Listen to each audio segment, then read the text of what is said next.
Afrique en général wala Sénégal en particulier pour que ñu génn ci walaakaana ak ndóol il faut que ñu reprogrammer waat suñu xol yi ak suñu mindset suñu yuur yi gis nga télévision lu mu ngande ak marque ba lu mu am valeur wala gëdd émission yi génn ci écran boobu mënul dépendre jamais ci télé bi mais dafay dépendre ci antenne bi nga branché ci télé bi boo demoon ci sa ordinateur nga bind fa benn texte envoyé texte bi ci sa imprimante dem ci imprimante bi jël feuille bi lire ko mu am erreur nga jël gomme di gomme erreur boobu boo demaatee ci imprimante bi tirewaat fiche bi boo demaatee ci ordinateur bi tirewaat fiche boobu boo ñëwee ci imprimante bi même erreur ngay gisaat ci fiche ba donc problème bi nekkul ci résultat yi problème bi ci programme ba la su ma nee programme nag waxuma programme ay décret ay convention ak ay loi programme bi mooy programme bi nekk suñu bopp yi programme bi nekk suñu xol yi li ñuy yëg li ñuy xalaat li ñuy gis li ñuy dégg suñu dégg-dégg suñu gis-gis programme yooyu mooy le problème tant que changé wuñu programme yooyu résultat yi du mus a baax mun nañu génn def ay manifestation mun nañu wane ay décret mun nañu wane def ay propagande def ay influence mun nañu def lu nekk mais tant que changé wuñu notre façon d'analyser tant que changé wuñu notre façon de prendre les problèmes duñu mus a génn ci problème yu nekk nii benn deuxièmement bi mooy que ne les Sénégalais aussi le peuple sénégalais il faut que ñu commence aussi di segg ñi nga xamante ni ñoo ñuy jox ay information ak di segg information yu nit ñi di jox parce que instant bi li nga xam moo nekk actualité yàggul rek am na benn leader politique boo xamante ni wax na ci ba waaj a dee def na ci bind na ci livre def na ci lu nekk kenn toppatoowu ko ñu bàyyi nag ba nga xamante ni sàcc bi dugg na ci biir kër gi ba sàcc bagage yi ba dem yoonam gaa yëpp génn ku nekk génne sa arme naan dañuy topp sàcc bi dañuy topp ay tànk ak ñaata la sàcc ak fu mu ko dugal ak nan la ko sàcceek di indi ay preuves ce sont des choses yoo xamante ne c'est du médecin après la mort bu ñu toogee ba seetaan ba malade bi dee ku nekk ñëw génne say aspirine kii di génne ay Nivaquine kii indi ay pikiiram amalatul benn njëriñ parce que malade bi dee na ba pare il faut qu'on soit honnête avec nous bu fekkee gars yi li ñuy wax noonu je ne le crois pas gars yi naan yëpp ay Sénégal moo leen intéressé c'est pas vrai ils parlent pour leur propre ego parce que ku nekk mi ngi toog ci roxam di wane maa gën a guddale maa gën a dijile maa gën a dëgërle maa gën a xóotle personne n'est là pour défendre les causes du Sénégal ku nekk sa cause bu bopp c'est des causes égoïstes la ñuy défendre que mu nekk les activistes ak les politiciens ak ñoom ñëpp a yem beneen affaire bi mooy que ni cause bi nga xamante ne moo tax gars yi di yooxu ni yëpp li tax ñu topp waajooju naan dafa sàcc ak loolu li mu def noonu amul benn secteur booy dem ci Sénégal te doo ko fa fekk amul foo munte dugg ci Sénégal boo deful attention dinañ la corrompre dinañ la sàcc wala ñu lay chantage di la tardel pour nga fay leen wala ñu lay jaay doole pour nga fay leen foo munte dugg mais nan nga mun a gëm ni yow ci sa l'ensemble de sa population bariwul benn nit boo xamante ni mun nga ko def confiance nan nga mun a gëm ni ki lay jiite aussi dina nekk quelqu'un boo xamante ni du dem dans des cas de corruption c'est pas possible moo tax on peut pas changer les fruits ce qu'on peut changer mooy les racines reen yi ñoo nëpp reen bi nag bu baaxul meññeef ga munta baax ma proposition de solution ñetti affaire la ñi nga xamante ne ñi ngi leen di jiiñ naan dañoo jël ñi ko war a toppatoo pour loolu leer nañ leen bàyyi ñu toppatoo loolu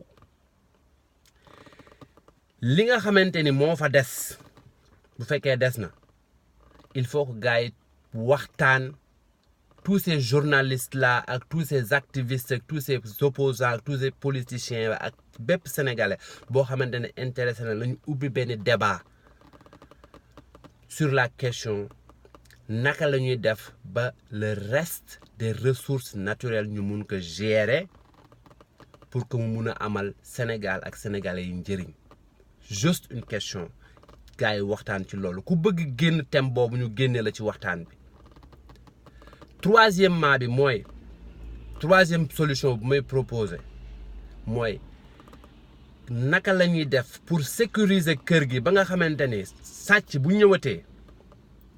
du mun a dugg du am fitu dugg parce que berger xaj ma nga fa taxaw ab berger bu am doole dina la yuuxu ba nga daw wala ay caméra ñu nga fa di la contrôler wala ay système mu alarme ñu nga fa di yuuxu ni ñëpp dégg ko wala nga wut ay gardien teg fa lan mooy les solutions pour que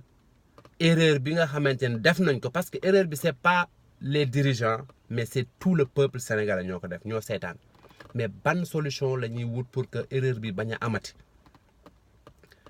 troisièmement wala quatrièmement mooy il faut que chaque sénégalais jël boppam comme un Sénégal. bu fekkee jël nga sa bopp comme un Sénégal yor nga loxo sa loxo nay bind lu baax yor nga xalaat xel sa xel nay xalaat lu baax bul bàyyi benn information bu négative wala bu bon wala bu ñaaw muy dugg sa xel sa bët yi nay gis lu baax sa bakkan nay xeeñcu lu neex boo toogee foo xamante ne ay foos lay xeeñ nga jóg dem boo duggee sa biir néeg muy xeeñ ay foos nga trouver des solutions pour éliminer loolu ba chaque fois li ngay xeeñcu day neex booy déglu del déglu loo xamante ne am na njëriñ ba pare rafet na booy wax lii génn sa làmmiñ nay nekk loo xamante ni wax bu nice la lii dugg sa biir yaram na nekk lu wér li ngay dox ak say tànk na nekk lu am njëriñ fi ngay taxaw na doon foo xamante ni taxawaay bu rafet la jëlal sa personne nga def nga transformer ko mu doon le Sénégal ñu créer une conscience collective bu positive ñun ñëpp bu fekkee y a un maximum de Sénégalais yoo xamante ni set nañu ci seen yaram li ñuy sol nice na ba ku leen gis naw leen li ñuy wax rafet na ba ñëpp koy bëgg dégg li ñuy xeeñcu neex na ba fu ñu toog ñëppay bëgg ñëw toog fa li ñuy dégg baax na li ñuy gis rafet na li ñuy xalaat nice na bu ko ñëpp defoon léegi Sénégal avancé mais ils le font pas ku nekk da ngay bàyyi sa puub kër ga génn di saboote puubu jàmbur gisuguma benn dëkk ci àdduna bu développé boo xamante ni da ngay gis ñuy bët ay foos muy wal ci mbedd mi da ngay gis ñuy tuur seen waasitu jër si mbedd mi da ngay gis ñu xar bu dee ñu koy sànni si géej gi gisuguma dëkk bu développé boo xamante ni noonu lay xalaate bu ñu jël lépp rek teg ko ci responsabilité yi ci responsable yi ce sont des Sénégalais comme nous ñun ñoo leen fa teg donc ñun ñi nga xamante ne ñooy xaar ci ñoom benn affaire il faut que ñun aussi ñu def benn affaire donc sama 4 solution bu njëkk bi mooy nañu def le tout ba ñi nga xamante ne dañ leen joxoñ ci mbir moomu ñu mu leer sans ay yuuxu sans ay saaga sans ay provoquer sans ay dépasser sans ay manquer de respect nañu fexe ba li nga xamante ne moo fa des ñu xool naka lañ koy gérer ba mu génn ci loxo ñi nga xamante ni jubuñu nañu fexe ba créer des systèmes yoo xamante ni erreur yi ñu defoon dootu ñu ko defaat parce que benn erreur nga def ko d'accord naa mais boo ko defaatee une deuxième fois kooku c'est de l'idiotie kooku tayeef la. quatrièmement bi mooy man je suis Sénégal je ne suis pas un Sénégalais mais je suis Sénégal est-ce que bu ma taxawee xool sama bopp est-ce que maa ngi gouverner sama bopp bu baax est-ce que sama entourage est-ce que samay njaboot est-ce que maa ngi leen di dundal bu baax est-ce que kër gi ma dëkk maa ngi koy toppatoo set na jub na rafet na est-ce que douche bi may toog di fa puub est-ce que set na est-ce que xasawul est-ce que information yi may dugal sama bopp bi est-ce que information yu am njëriñ la est-ce que xalaat yi nga xamante ne ñooy tourner sama biir yuur est-ce que xalaat yu may jëmale kanam loolu bu ñu ko defoon léegi dëkk bi changé mais pas ku nekk toog sa booru garab di joxoñ keneen ki tant que ñun jóguñu suñu bopp jël notre vie en charge changer nu ñuy dundee ba nga xamante ne fu ñu toog bu ñu xoolee suñu bopp dañuy kontaan Sénégal mënut a changer donc pour fermer ñaari chose un peuple n'a que les dirigeants qu'il mérite. Deuxièmement, un développement commence par soi-même. développe-toi keneen ki développé keneen ki développé keneen ki développé donc on a amatuñu beneen choix à ce que peuple boobu mën a développé nañu fàtte démb xool ci kanam fàtte démb xool ci kanam le passé mënatoo ko changer le futur tu as encore la force pour changer ko donc regardons devant pour mun a changer l'avenir pour que suñu njaboot yi ñëw au moins ñoom ñu mun a joxe benn image bu nice ci Afrique parce que Afrique amul image bu nice bu ñu fa mun a représenter Coupe d'Afrique baa ngi ñëw au moins quelque chose boo xamante ni dina wane une image un peu positive de l'Afrique maa ngi leen di souhaiter yéen ñëpp un bon dimanche di leen jégalu wasalaam.